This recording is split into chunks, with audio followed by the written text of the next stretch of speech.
Semua yang Anda pelajari tentang iklan itu salah besar. Waduh, ini topiknya seru sekali ya malam hari ini ya. Jadi guys, di video YouTube kali ini aku pengen share ke teman-teman semuanya.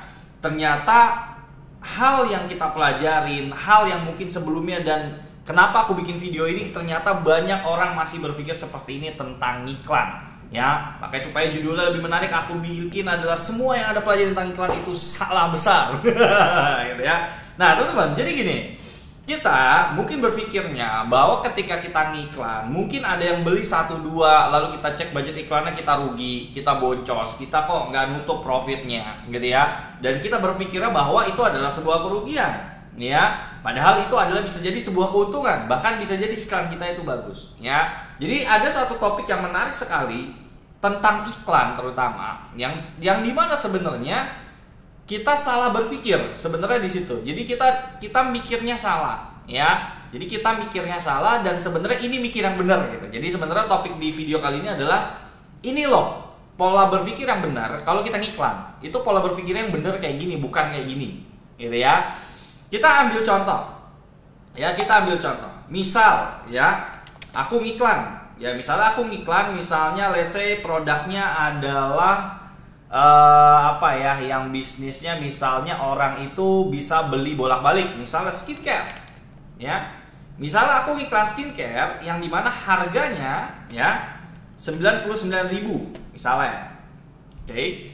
Nah, terus ya iklanku misalnya iklannya ini ngabisin 50.000 misalnya. Ini contohnya kita masih untung ya. Jadi kita jual 99.000, anggaplah misalnya ada HPP-nya, misalnya berapa HPP-nya kita biar biar mudah ya, misalnya anggaplah profitnya di 4 di berapa ya enaknya ya.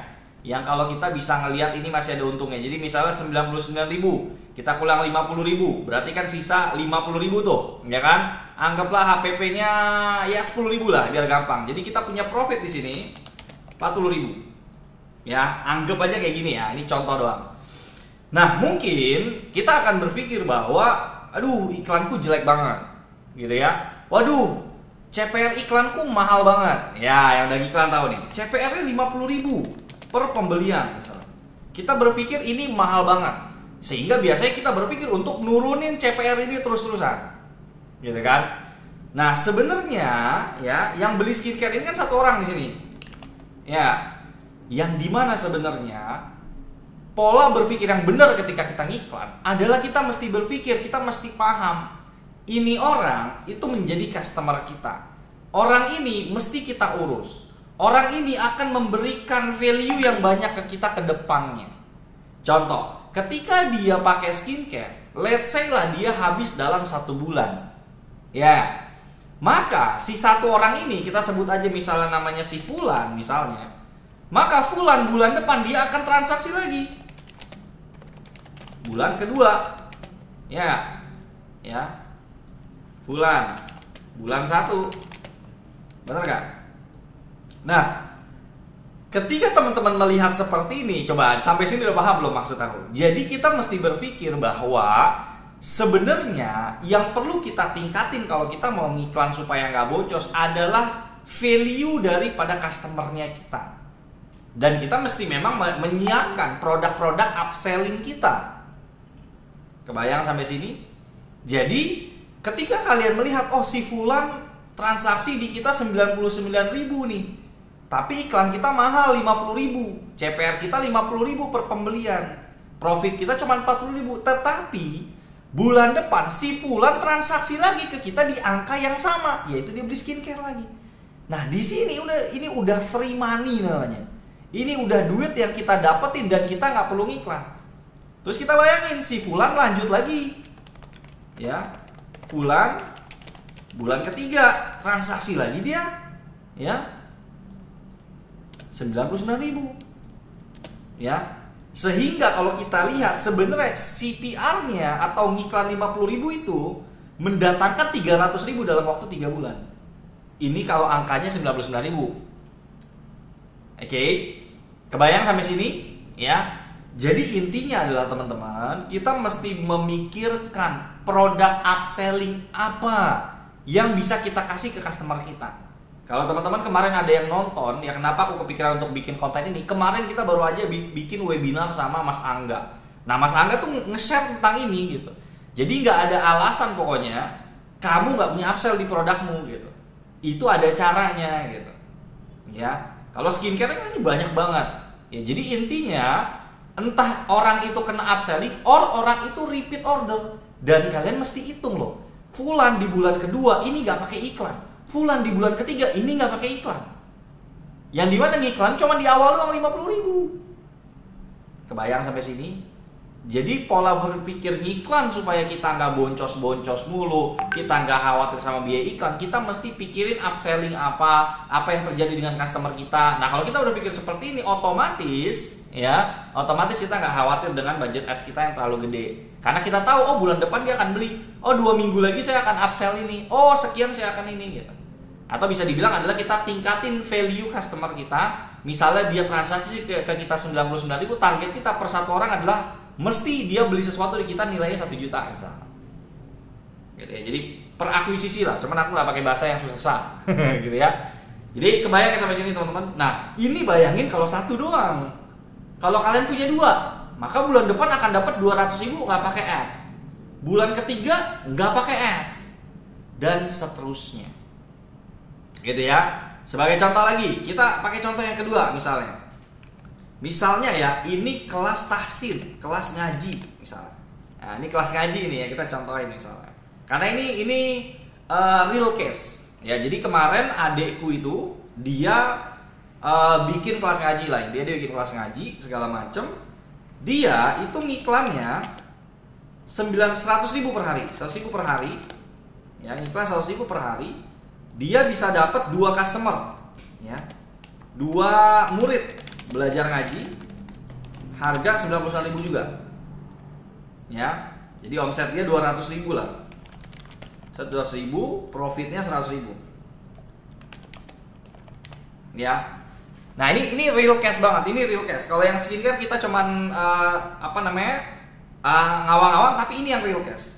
Nah adekku itu, aku tanya, gimana iklan lu hari ini? Iya, gue closing 2 gitu. Orang transfer 99.000 kali 2. Dia punya profit 100.000 doang hari itu. Dan ini murid ini ya yang belajar ngaji ini, itu jangka waktunya belajar sebulan. Bayar 99.000. Oke, perhatiin di sini. Adekku itu kalau dia ngelihat profitnya cuma 100.000, mungkin dia ngeliat kecil. Tapi tahu nggak kejadiannya? Ternyata ya, anggap aja ini namanya adalah Rudy dan Jono misalnya ya. Rudy dan Jono, ada kalau salah kepikiran aja misalnya. Nah, Rudy dan Jono ternyata ya bulan kedua perpanjang lagi. Itu real kejadian. Adekku ngirim screenshot, orang yang ngaji kemarin sebulan sama gua, dia bilang dia transfer lagi, mau lanjut lagi dia sama gua. Maka di sini ada transaksi lagi 200.000. Yang dimana dia nggak perlu ngiklan di sini, nggak ada bayar iklan. Kebayang sampai sini, ya kan? Dan ini nggak upsell, dia cuma repeat order aja, gitu, ya. Dan seterusnya, kalau dia perpanjang lagi di bulan ketiga, ya, maka akan ada free money lagi di sini 200.000, ya. Nah, cuman kejadiannya adekku kemarin banyak, gitu. Bahkan ada mulut ke mulutnya udah jalan, gitu. Nah itu yang keren banget sih. Nah ini yang pengen aku share banget ke teman-teman, supaya apa? Supaya ngiklannya ke depannya lebih oke lagi. Supaya teman-teman ke depannya ngiklan juga lebih seru lagi, ya. Jadi teman-teman udah dapat idenya, oh iya juga ya. Sebenarnya saya untung kecil, tapi kan bulan depan dia pasti beli lagi. Dia kan pasti beli sesuatu di produk kita yang lain lagi. Dia kan jadi database kita, dia kan jadi aset kita. Kita mengakuisisi customer dari iklan. Dan ini real, yang kelas ngaji ini real, adekku dia ngelakuin kayak gini, dan dia benar-benar tiap bulan ada aja yang transfer lagi, ada lagi transfer lagi, dan dia nggak perlu iklan. Ini udah free money, 200.000 ini nggak ada dipotong cost dari iklan, karena iklannya cuma 100.000, dan iklannya jadi kelihatan murah banget. Intinya kayak gitu. Oke?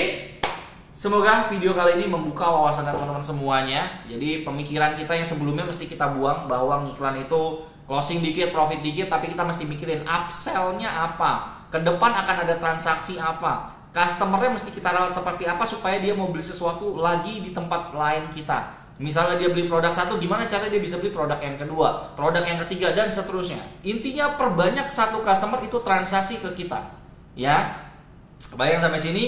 Kamu misalnya kenal sama aku, wah Mazan punya kelas, harganya 300.000. Mazan punya buku, harganya 200.000. Mazan punya e-book, harganya 100.000. Mazan punya seminar, aku punya kelas yang ini, kelas ini. Transaksi kalian ke aku jadi banyak. Iklanku jadi murah banget. Ya, bahkan sampai tahun depan aku punya kelas lagi, kalian ikut lagi. Aku punya buku, kalian beli lagi. Kebayang sampai sini?